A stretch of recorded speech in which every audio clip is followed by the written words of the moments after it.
أعوذ بالله من الشيطان الرجيم. بسم الله الرحمن الرحيم. وإذا طلقتم النساء فبلغن أجلهن فلا تعضلوهن أن ينكحن أزواجهن إذا تراضوا بينهم بالمعروف ذلك يوعظ به من كان منكم يؤمن بالله واليوم الآخر ذلكم أزكى لكم وأطهر والله يعلم وأنتم لا تعلمون.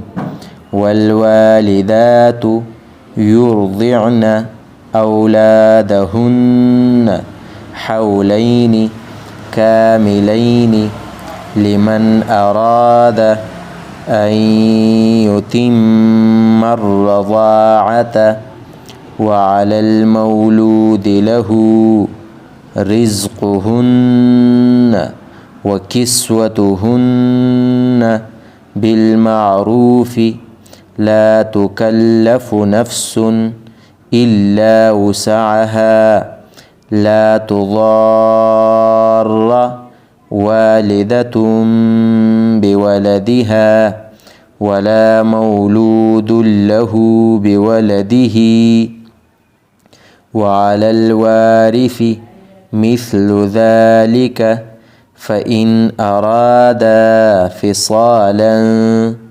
فصالا عن تراض منهما وتشاور فلا جناح عليهما.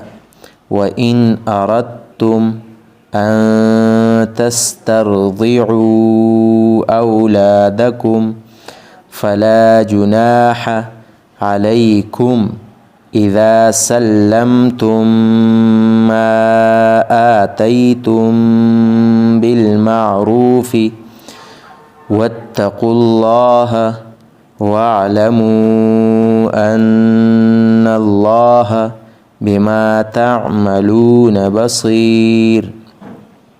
والذين يتوفون منكم ويذرون أزواجا يتربصن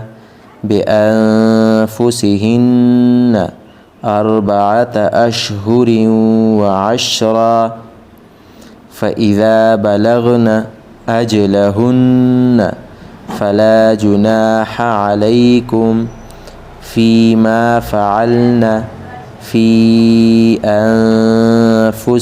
أنفسهن بالمعروف والله بما تعملون خبير. ولا جناح عليكم فيما عرضتم به من خطبة النساء أو أكننتم في أنفسكم علم الله أنكم ستذكرونهن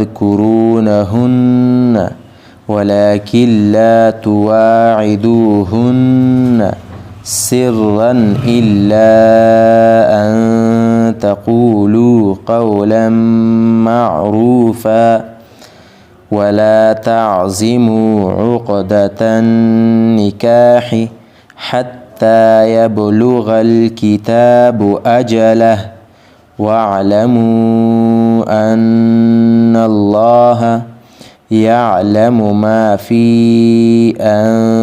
أنفسكم فاحذروه واعلموا أن الله غفور حليم. صدق الله العظيم.